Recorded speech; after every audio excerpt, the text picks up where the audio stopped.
Dis-moi Lélou, pour toi, c'est quand on dit héritage, ça implique quoi? Ça te fait penser à quoi? Mon héritage, ça me fait automatiquement penser à vous déjà. Et je dirais que c'est tout ce que vous avez pu me transmettre de votre passé et de votre présent qui va construire le mien et qui va surtout influer sur mon futur et sur la personne que j'aspire à devenir. Et toi? Pour toi, c'est quoi l'héritage? Ce mot, en fait, effectivement, aujourd'hui, en prenant de la hauteur, me permet en fait de me dire j'étais vivante, j'ai laissé une trace. Tu vas regarder? Ok.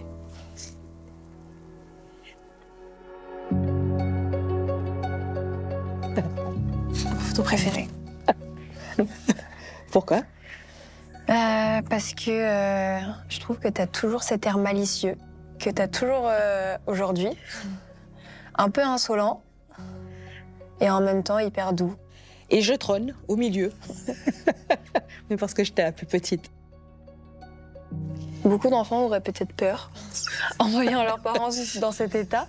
Parce que en général, je suis calme, je suis douce, je ris. Pas sur la piste. Mais sur la piste, c'est ça. Donc je pourrais aussi avoir peur. Mais en même temps, je l'adore parce qu'elle me rappelle mon histoire. Beaucoup, en fait, ont oublié, je dirais, le déracinement. Beaucoup, en fait, oublient que finalement, si on est là, c'est que... Et moi, je suis ultramarine, je suis née en Guadeloupe, j'ai quitté la Guadeloupe à 18 ans, j'ai quitté ma famille, quelque part la culture. Et en fait, quand j'ai quitté tout ça, pour ne pas savoir si un jour j'allais devenir championne, mais là, c'est le jour.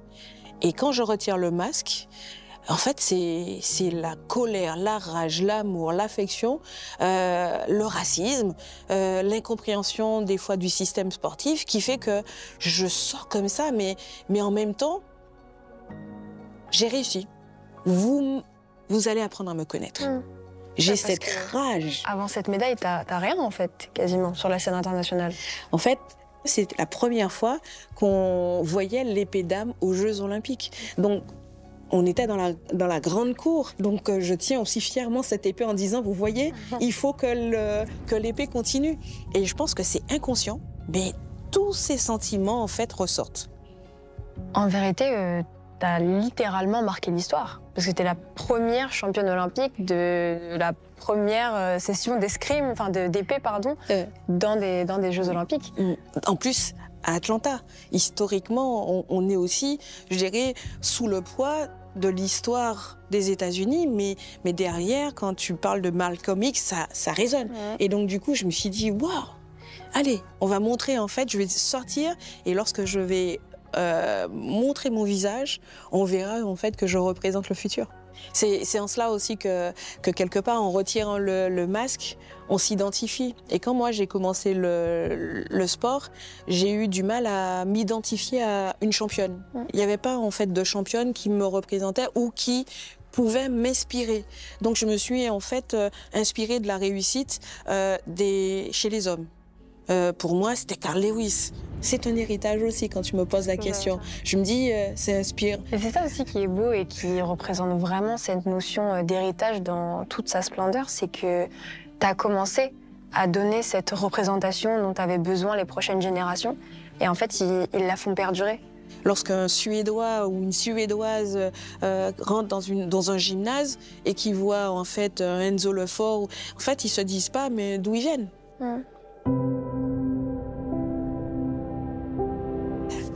Une photo. Mariage. Mais en 96, on avait prévu le mariage, préparé le mariage, mais j'étais en fait double championne olympique quelques mois avant, et ce mariage a été hyper médiatisé. Ça a été il y a 28 ans. Il y a 28 ans, on était les plus beaux, les plus beaux, oui, les plus heureux du monde. Ça a été vraiment un pilier commun, papa. Dans le bon déroulé de ta carrière et moi dans l'évolution de ma vie. Depuis l'enfance, je pense que sans lui, ça aurait été compliqué. À cette époque, il faut se dire aussi, peu d'hommes auraient accepté de mettre en fait leur vie professionnelle entre parenthèses, même s'il avait ses activités, mais c'était à 20% pour que moi je puisse m'épanouir à 200%. Et c'est vrai que quand on a décidé d'accepter de devenir parent, ben c'était encore, je dirais, une pièce à notre fonctionnement qu'il fallait en fait agrémenter, et c'est un beau papa. Quelle femme. Quel ventre. Le sport a été régi par des hommes, pour des hommes, géré par des hommes, contrôlé par des hommes. Et à un moment, j'étais perturbée parce que je voulais connaître les joies de la maternité, et en même temps, je n'avais que des exemples de femmes qui avaient arrêté, de championnes qui étaient des championnes, mais qui n'avaient pas été championnes pendant leur carrière. Et je pense qu'implicitement, fort de mes réussites, j'ai voulu aussi, je dirais, changer les paradigmes, qui me disaient, ok, merci, au revoir. Et en fait, j'ai eu la chance de t'avoir. Tu as fait tes nuits très vite. Papa était là, mamie est venue en renfort. Moi, c'était vraiment une aire de jeu. Les salles, les gymnases, les tribunes, je me rendais même pas compte que je t'accompagnais. Et c'est en grandissant que je me suis rendu compte de l'ampleur des événements parfois, que je t'accompagnais parfois à des championnats d'Europe, des championnats du monde, des championnats de France. Les surprises avec papa. T'as à peine 4 mois et en fait, je suis contente, je suis deuxième. J'étais vice-championne du monde, et là je me disais, mais non, je vais prendre en fait la posture de celle qui va donner une leçon de morale au sport français, au sport international. On peut être championne et maman. Et j'ai demandé aux remettants de ne pas prendre la médaille, de la mettre autour de ton cou, parce que je voulais vraiment qu'on cristallise qu'un bébé n'était pas un frein pour les championnes sportives. Indirectement aussi, je l'ai vu sans que tu me le dises. Je t'ai vu dans l'échec, je t'ai vu dans la réussite. Et je pense qu'inconsciemment, je me suis toujours dit, mais waouh, en fait, peu importe le niveau auquel elle va tomber ou pas du tout, elle va toujours trouver un moyen de se relever et de repartir. Et je pense que tu as tout ça en toi. Comme tu nous avais dit une fois, je suis championne olympique de la tête. Tu as ancré en toi, et pour moi, ça me rassure. Et je me dis, c'est un héritage. Je peux partir demain, après-demain, ou dans 20 ans, ou dans 40 ans, peu importe. Je sais que les fondations sont solides. Je pense aussi que c'est le fait d'avoir été en contact dès mon plus jeune âge avec toute forme d'excellence. Que ce soit la tienne, enfin l'excellence sportive surtout, le patinage artistique, je sais que j'ai voulu en faire quand j'ai vu Brian Joubert sur la glace pour la première fois. Natation synchronisée, c'était avec Virginie Dedieu, avec qui on est toujours en contact, qui m'a fait rentrer dans un de ses stages à un moment où je me posais des questions sur le sport de haut niveau. Et toi à l'escrime, et même si j'ai toujours eu une sorte de déni et presque un moment de dégoût du sport de compétition, parce qu'on le rabâchait tout le temps. C'était tout le temps, est-ce que tu seras comme ta maman? Ah, il faut que tu sois comme ta maman. C'est des gens extérieurs qui ne me connaissent pas, qui ne te connaissent pas autre que sur la piste, qui m'imposaient leurs rêves, leur vérité, ce qu'ils voulaient de moi. Et pendant longtemps, j'ai eu En fait, tu t'es protégée. Sur le sport. Oui, je me protégeais, mais c'était plus que ça. Dans ma tête, c'était une coquille. Je dois détester le sport presque pour qu'on me laisse tranquille. Et du coup, c'est vrai que j'ai enfoui un rêve que j'ai mis beaucoup de temps à ressortir et à accepter. Et surtout à accepter que c'était un rêve qui allait pas se réaliser. Mais pendant longtemps, quand j'étais enfermée dans ma chambre et que personne ne pouvait rentrer, je m'imaginais monter sur un podium à l'escrime. Je pense que je ne savais pas. Ah bon, mais pendant très longtemps, et je me souviens, j'ai retrouvé un journal que j'avais quand j'étais petite, où j'ai écrit ça avec une narration d'une personne de 12 ans. Où je pourrais lire? Non. Où je mettais, match de la finale, Leïlou Kolovi contre personne imaginée, etc. Voilà, limite, je mettais 15-0 en finale de Jeux Olympiques de mes rêves. J'étais dans ma chambre, je mettais la Marseillaise, etc. Je faisais genre que c'était moi qui chantais, et que vous étiez dans les tribunes. Et ça, c'est un rêve que j'ai vraiment enfoui. Et c'est en grandissant en parlant avec d'autres enfants de sportifs qui, eux, par exemple, ont suivi dans la voie de leurs parents, que je me suis dit, punaise, ça aurait été sympa quand même. C'est quand même exceptionnel, 3 phases finales, 3 Jeux Olympiques d'affilée. Atlanta finale, Sydney petite finale et Athènes finale. À Athènes, en 2004, ça fait 15 ans. Une préparation, c'est 5 ans. Donc, multiplié par 3 Olympiades, ça commence à faire. Mais effectivement, je me dis, c'est pas l'année trop parce que j'ai fait la pause qu'il fallait. Je reviens et je suis sur le podium. Et là, je me dis, oui, encore une fois, j'ai fait les bons choix. Pour moi, c'était une obligation que de pouvoir te faire vivre des jeux de manière consciente.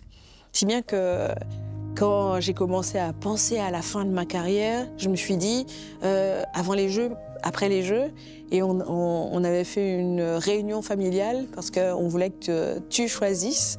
J'étais effectivement toujours dans le top 8 mondial, mais je me disais, je ne veux pas faire l'année de trop par rapport à toi. Et lorsque papa et moi, nous t'avons dit, bon, maintenant, c'est plutôt toi qui dois choisir. Est-ce que je continue ou est-ce que j'arrête en 2010 ? Tu as dit non, je veux vivre mes Jeux. Tu m'as même pas dit, reste 8e mondial ou maman essaye de rester dans le top. Tu m'as dit, moi, je veux vivre mes Jeux. Ah, voilà cette fameuse photo. C'est fort quand même de porte-drapeau aux Jeux Olympiques de Londres en 2012. Et c'est là où je me suis dit, waouh, t'as fait du chemin. Un des souvenirs ultra marquants que j'ai de Londres, c'est quand tu sors de la piste après ton dernier match, dernière touche, et que... il y a encore des matchs sur les autres pistes, mais que dans la salle, tout le monde se lève et tout le monde crie « Laura, Laura ». Et j'ai vu en fait la fierté dans tes yeux, je me suis dit, waouh, elle n'est pas déçue. Et ça, c'est un podium qui est là, c'est l'annonce officielle. Et là, tu te dis, tu as mouillé le maillot pour la Guadeloupe, l'équipe de la Guadeloupe. Tu as combattu pour les Panaméricains, Centra-Américains, tu as fait les Jeux. Et aujourd'hui, en fait, on te donne les clés pour gouverner et amener en fait une réflexion autour de la gouvernance du sport. Et là, tu te dis... T'as bien critiqué. Là, il faudra sortir, on va dire à fleuret moucheté, mais il faut écrire une page. Et c'est vrai que là, je me dis, waouh. En complémentarité de cet album, j'ai pris quelques objets qui me représentent, qui te représentent, qui font partie de mon héritage, que j'avais envie de te montrer. Beaucoup de ces objets t'appartiennent et tu me les as pas officiellement donnés, mais je me suis pas mal servie. Mais ça fait quand même partie de mon héritage. Pour continuer sur les photos, j'ai pris cette photo de ton gant avec ta Guadeloupe. Ah, c'est pour ça que je le trouvais. Je vais la mettre dans mon bureau. Non, c'est moi qui l'avais. D'accord. J'ai pris cette photo de ton gant parce que ça m'a plus qu'inspirée dans mon enfance, mon adolescence, mais dans ma vie de femme aussi, dans le fait d'accepter et d'être fière de ma double identité. Parce que mon métissage, c'est une force, mais ça a été dur aussi de me trouver quand j'étais plus jeune. Et cette photo, je sais pas si tu te souviens, mais je l'ai mise en couverture de mon mémoire que j'ai fait sur la géopolitique du sport dans les Antilles. Et en quoi votre excellence a conditionné en quelque sorte votre identité. Donc c'est une photo que je trouve très très forte parce qu'on voit d'un côté les 3 bandes bleu, blanc, rouge de la France, mais toujours la Guadeloupe sur ton gant. Continuer dans la chronologie, on a cette relique que je tiens, qui est toujours en vie, qui n'a plus de qui n'a plus de fermoir, mais qui vit encore.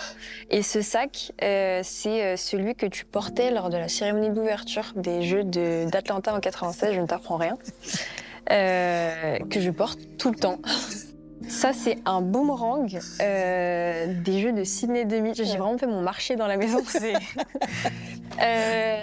Il y a cet autre objet, voilà.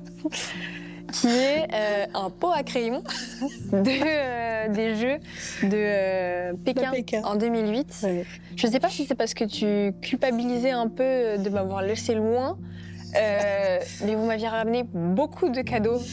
J'adore ce pot, je l'utilise encore. Et donc tous ces objets et toutes les valeurs que tu m'as inculquées qui... Bon, même si ça se voit pas dans ce sac, se retrouvent dans mon cœur à travers ces objets, ont mené à mon rêve ultime, qui est symbolisé par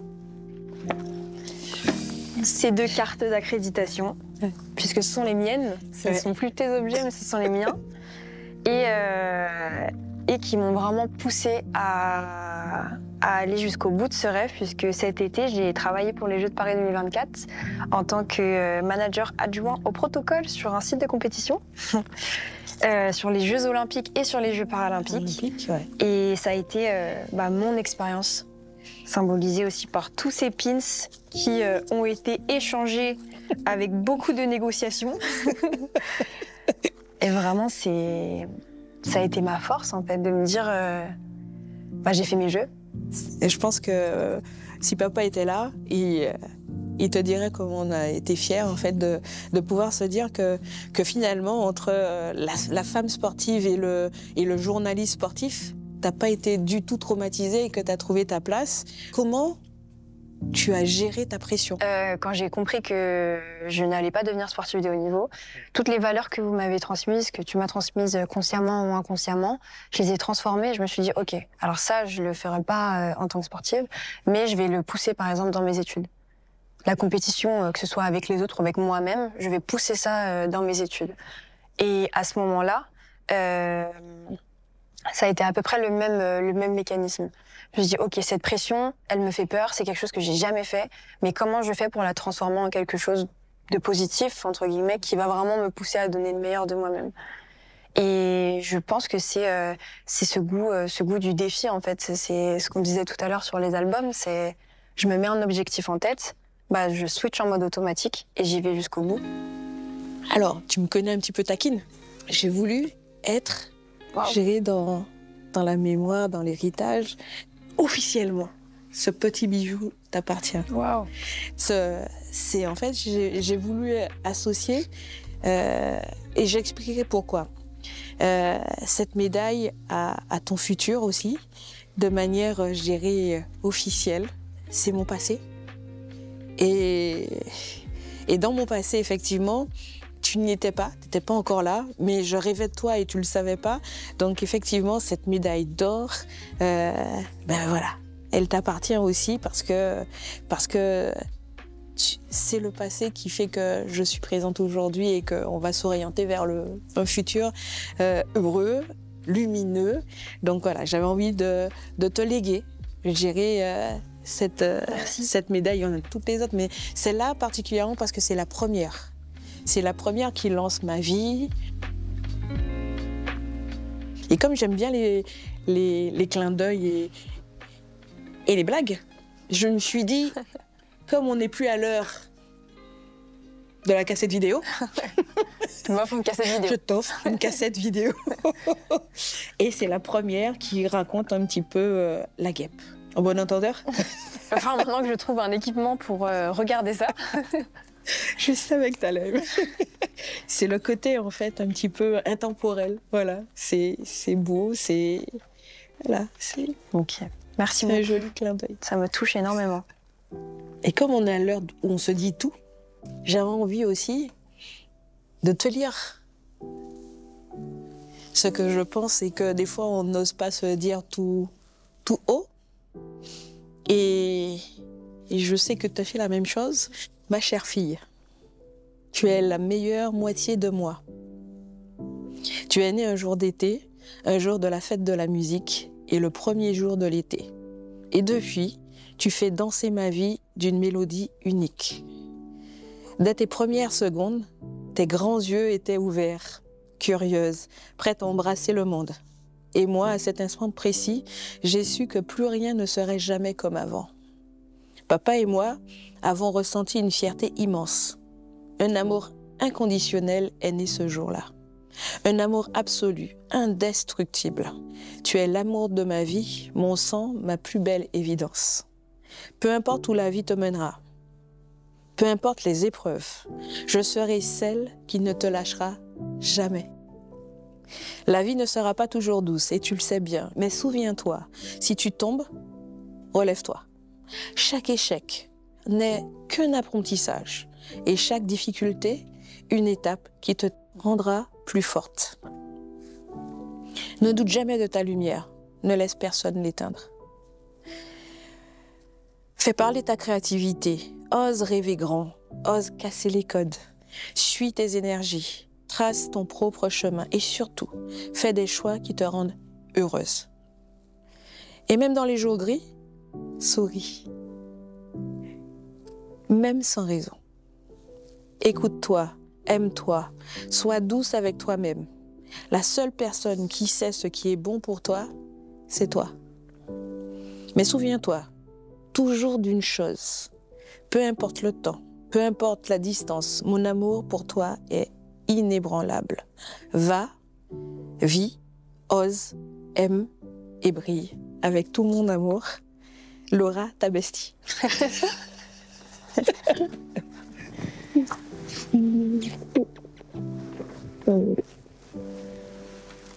J'aurais dû commencer, parce que du coup, ça va être un peu dur.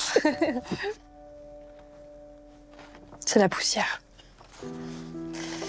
Ma très chère Laura, comme tu aimes tant que je t'appelle. Ma douce maman. Tous les jours, je remercie la cigogne qui a veillé sur moi de m'avoir déposée devant votre porte. Grâce à elle, j'ai eu la meilleure enfance dont un enfant puisse rêver, entourée de parents aimants et attentionnés, qui m'ont protégée tout en m'accordant la liberté nécessaire à mon évolution. Mais plus encore, j'ai eu la chance de me développer en tant que jeune fille, puis de jeune femme, aux côtés d'un modèle de force, de résilience, de courage et de confiance en soi. Plus qu'une inspiration, maman, tu es mon guide. Dans le doute comme dans la certitude, dans la tristesse comme dans l'allégresse, dans la colère comme dans la douceur, ce sont tes conseils, tes mots, ton regard que je viens chercher. L'héritage que tu me laisses est conséquent. Je me suis souvent demandé comment être à la hauteur de tout ce que tu as entrepris dans ta vie. Mais j'ai finalement compris que la plus belle chose que tu m'as inculquée et que tu attends de moi, c'est que je sois heureuse. Peu importe le chemin que je décide de prendre, de le faire à fond, avec amour et bienveillance et surtout avec passion. Parce que c'est la passion qui t'a fait devenir championne, c'est la passion qui t'a fait épouser mon papa, c'est la passion qui t'a fait devenir maman.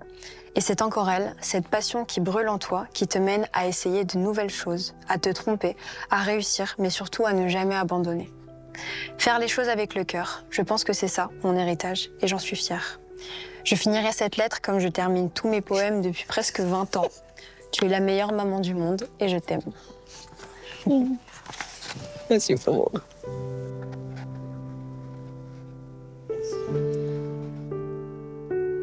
Officiellement. Ça passe? Parfait.